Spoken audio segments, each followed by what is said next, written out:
First of all, I'm delighted to be here, and what a facility. I hadn't been in here a long time, and when I was amazed coming in. So I'm proud to be able to share with you today. That's what I want to do, and we can interact, and we're going to talk about more than just adversity, okay? But I'm certainly glad to have the MBA students here, and the marketing students, the Dean's Advisory Council, faculty and staff, and my boss, Joan Cronin, and I appreciate Joan's leadership. And you know, as all of you will understand how important leadership is, and certainly the people on this campus understand it, and we want students to understand it. You know, I've been invited in the past, and I will just say that, first of all, to all the students. Now, if you're a student, raise your hand. Okay. Understand from now on you need to sit up front. Okay? I have a no-miss up front rule. And the reason I've had that, and I think there is a correlation between where you sit and getting to know your professors. And we require our student athletes to sit in the front 3 rows. That doesn't always happen, but I usually find out about it, and it changes. Vonda Ward, who was one of the tallest players I've ever had, she was 6'6", and she did not know when she was in the sports management class who the speaker was going to be that day. So when I came in and I started addressing the group, I said, Vonda, you're sitting on the back row. You need to come up front right now. And so she said, Coach, I'll never sit on the back row again. But the reason is I think, first of all, your professors, you want to get to know them. You want them to see how invested that you are in learning and being a part of the MBA program. So you can remember that. You can use it or you can lose it. I would use it. I always tell our players that. Use it or lose it. We want to use it. We want to do what we can do to be invested in our future. And we do that every day. Just a little background on myself. I grew up on a dairy farm. Now, I don't know how, if any of you ever grown up on a dairy farm, you're all smarter than me. We were neighbors. And on the dairy farm, cows don't take a day off. So you milk at 5 a.m. and you milk at 5 p.m. And of course, my mother tells me all the time, you didn't milk every morning at 5 a.m. I said, I milk a lot of mornings at 5 a.m. And then I had to go get cleaned up and catch the bus, as did my 3 older brothers. And I will tell you, that had a powerful impact on who I am today. I learned that hard work never killed anyone. Now, there's a few times I thought I might not live through it, but it was one of the best things that ever happened, is to have that type of work ethic instilled in our family. And I think it has driven me in a lot of ways to be successful. But I think you have to really embrace it. Just like, you know, you have to invest while you're at the University of Tennessee. You know, you want to be able to go out then and network. And networking is very, very important. But from there, learning quickly about hard work. You know, they said hard work never killed anyone. Well, I don't know that it did, but there are a few times I thought it might. And yet, from having the hard work, to all you students, you know, I was so invested in making sure that I was in school and I was paying attention.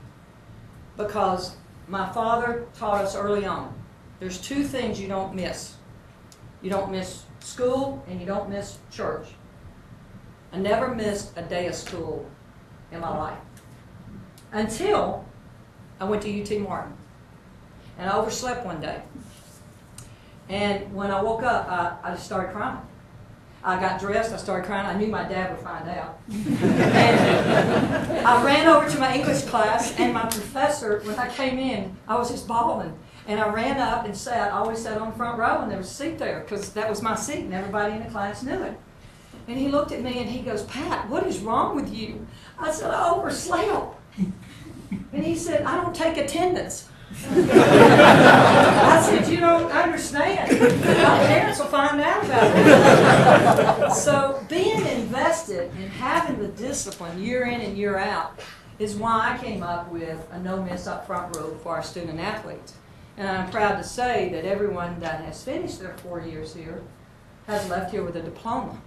And I think there's a direct correlation in investing and getting to know your professors. They're going to help you. They're going to help you network. Those are the people that can really make a difference in your life. And for all of you, I just want to say thank you. And for all you students, make sure that you are networking and you are connected. I've also learned a lot from my son.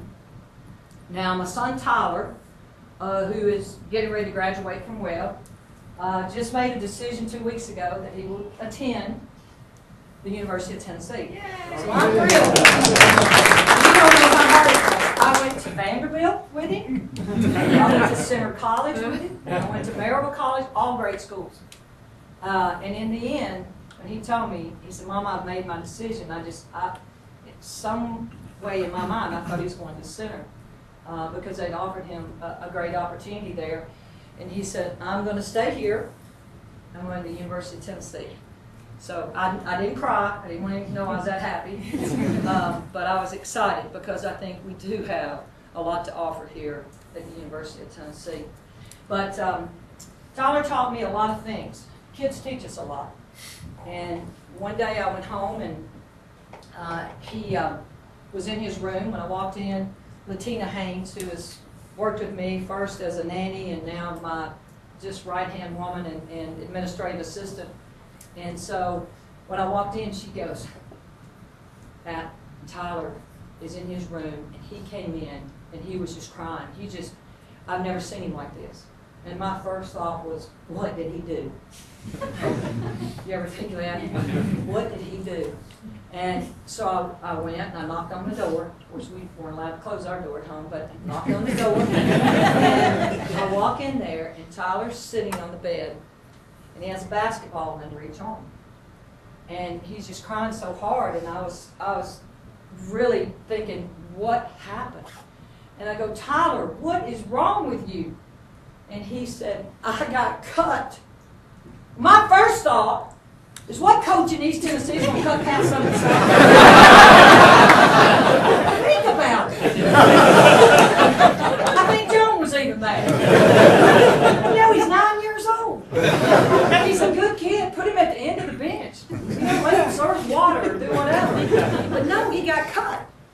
And so as I'm looking at him, then the mother, I had to get rid of the mother thinking, and I started thinking like a coach, which is what I do for a living, and I love it. And I looked at him and I said, "Tom, you didn't work hard enough to make that team, did you? Did you?" And he goes, "No, ma'am." And I said, "Well, I guarantee you, you wear out both those basketballs." I mean, he had them tucked right up under his arms. I said, "I will guarantee you, you'll make the team." He goes, "Well, Mama, will you help me?" And I said, "Son, you students, listen." I said, "I will help you, but I will not start your engine. Every day of your life, when you get up, you have a choice of how much you're willing to invest in that day. Yes or no?" Yes. So you must be investing in being the absolute best you can be. That is important. People notice people that are inspired and motivated to be the absolute best. Change his life. I don't have